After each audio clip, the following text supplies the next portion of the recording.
Hi guys. Time check. Oras na ba? Pagising ko kanina, 12:51. So dumating kami dito mga 1 a.m.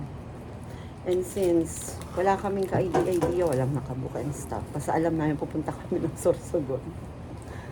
Ending namin, 7-Eleven. Nasa Sorsogon naman kami, pero 7-Eleven, di ba?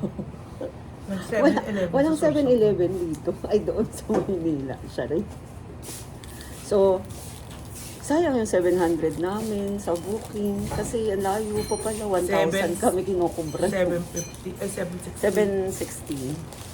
Buti na lang 760 lang. Eh kasi akala namin makakapag-stay pa kami ng mga 5 hours siguro. Kasi mas malapit na rin siya to Matnog.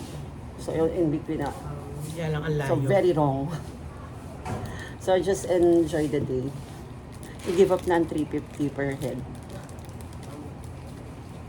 So see you again later. Pagsikat ng araw. Bye-bye.